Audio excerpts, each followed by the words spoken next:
एक साधु को किसी ने जाकर पूछा कि मैं सत्य को जानना चाहता हूं। तो उस साधु ने कहा कि तुम सत्य को जानना चाहते हो या सत्य के संबंध में?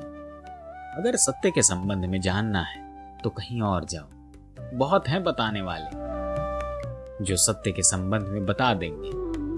और अगर सत्य को जानना है तो फिर यहां रुक जाओ, लेकिन सत्य के संबंध में दोबारा प्रश्न मत पूछना। वह आदमी बहुत घबरा गया। अब उसने कहा कि मैं राजी हूं, मैं तो सत्य को ही जानने को आया हूं, रुक जाता हूं। उस साधु ने कहा कि इस आश्रम में 500 भिक्षु हैं, इनका रोज चावल बनता है। तुम जाओ और किचन के पीछे झोपड़े में जीवन गुजारो और रोज चावल कूटो और कुछ मत करना। ना तो किसी से ज्यादा बात करने की जरूरत है, न चित्त करने की। न तुम्हें हम वस्त्र देंगे साधु के, तुम तो सिर्फ चावल कूटो। और एक ही बात का ख्याल रखना कि चित्त जब चावल कूटे तो सिर्फ चावल कूटे और कुछ न करे, बस चावल ही कूटो। जब थक जाओ तो सो जाओ, जब जाग जाओ तो चावल कूटो। और दोबारा मेरे पास मत आना, जरूरत होगी तो मैं आ जाऊं। अब वर्ष बीते, 2 वर्ष बीते, 3 वर्ष बीते, वह आदमी चावल कूटता था, कूटता ही रहा। कोई आश्रम में पता भी नहीं है कि वहां भी कोई चावल कूट रहा है।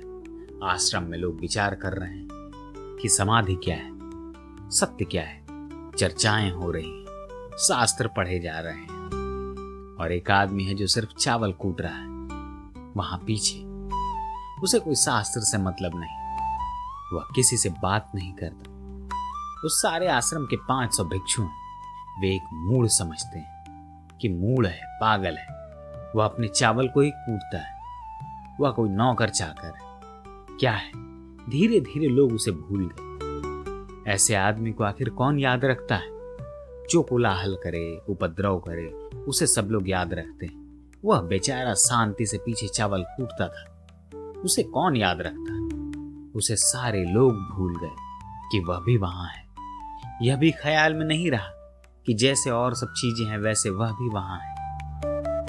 ऐसे कोई 10 वर्ष बीत गए, न वह किसी से कुछ बात करता, न किसी से चित करता। वह अपना चावल कूटता, सो जाता। कुछ दिन तक पुराने विचार मन में घूमते रहे। तो चावल कूटता था, नए विचारों की उत्पत्ति नहीं होती थी, नए विचार इकट्ठे नहीं करता था। पुराने विचार आखिर कब तक घूमते? वह तो अपना चावल कूटता, ध्यान उसी पर रखता कि उसका मूसल ऊपर गया और चित्त ऊपर गया, मूसल नीचे गया तो चित्त भी नीचे चला जाता। चावल को उठाता तो चित्त चावल को उठाता, चावल को रखता तो चित्त चावल को रखता, भोजन करता तो चित्त भोजन करता, सो जाता तो सो जाता। ऐसे 12 वर्ष बीत गए और 12 वर्षों में उस आश्रम में न मालूम कितने पंडित हो गए लोग। 12 वर्षों में कितना ज्ञान इकट्ठा कर लिया और वह बेचारा अज्ञानी वहीं अज्ञानी बना रहा। 12 वर्षों के बाद गुरु वृद्ध हो चुका था। उसने कहा कि मैं अपना 2-4 दिनों में अपना जीवन छोड़ दूंगा। तो मैं चाहता हूं कि किसी को मैं अपनी जगह बिठा दूं, तो जो योग्य है वह मेरी जगह बैठ जाएगा। तो उसने कहा कि ऐसा करो कि परीक्षा के लिए तुम आकर मुझे एक कागज पर 4 पंक्तियों में सत्य क्या है लिख कर दे जाओ। जिसका उत्तर मुझे ठीक लगेगा, अनुभव से आएगा, मैं उसे बिठा दूंगा। वह मेरी जगह पर होगा। और याद रखना कि मुझे धोखा नहीं दे सकते। शास्त्रों के उत्तर को मैं पहचान लूंगा और शास्त्र से कौन सा उत्तर आ रहा है और स्वयं का उत्तर कौन सा आ रहा है। तो धोखा देने की कोशिश मत करना। उस गुरु को लोग जानते थे कि वह जानता है, उसे धोखा नहीं दिया जा सकता। बहुत मुश्किल से एक आदमी ने हिम्मत की, जो वहां सर्वाधिक ज्ञानी माना जाता था पूरे आश्रम में। उसने हिम्मत की, लेकिन उसकी भी हिम्मत न हुई कि सीधा जाकर गुरु को दे दे। वह भी चोरी से रात में उस झोपड़ी की दीवार पर लिखा है। उसने 4 पंक्तियां लिखी दीवार पर और भाग आया। अपने दस्तखत भी नहीं की, क्योंकि हो सकता है कि वे शास्त्र से ही हो। शक तो उसे खुद पर भी था, क्योंकि अनुभव तो उसने कुछ किया ही नहीं था। उसने लिखा था कि चित्त एक दर्पण की भांति, जिस पर विकार की और विचार की धूल जम जाती है। उस धूल को हम झाड़ दें, सत्य के दर्शन हो जाएंगे। ठीक ही लिखा था, लेकिन गुरु ने सुबह ही उठकर कहा कि यह किस पागल ने दीवार खराब कर दी। हम भी कहते कि यह ठीक ही लिखा, लेकिन उस गुरु ने कहा कि यह किस पागल ने दीवार खराब कर दी, पकड़ो किसने यह लिखा है। वह तो अपने दस्तखत भी नहीं कर गया था, वह तो छिप रहा था कि कोई ना कह दे कि मैंने लिखा है। लेकिन गुरु ने कहा यह सब शास्त्र की बकवास है, यह किसी किताब से सीख लिया है इस आदमी ने। यह खबर पूरे आश्रम में फैल गई। वह जो चावल कूटने वाला था, उसके पास से भी 2 भिक्षु निकलते थे। उन्होंने कहा कि देखा कितना अद्भुत वचन लिखा है कि मन दर्पण की तरह है, धूल जम जाती है विकार की और विचार की, उसे झाड़ दें तो दर्पण में सत्य दिखाई पड़ने लगेगा। कितना अद्भुत वचन लिखा है, और गुरु उसको भिनकार करती है। अब क्या हो, क्या गुरु की जगह खाली रहेगी? वह आदमी चावल कूट रहा था। वह चावल कूटते कूटते हंसा। उसे तो किसी ने हंसते भी नहीं देखा था। तो उन्होंने पूछा कि तुम क्यों हंस रहे हो?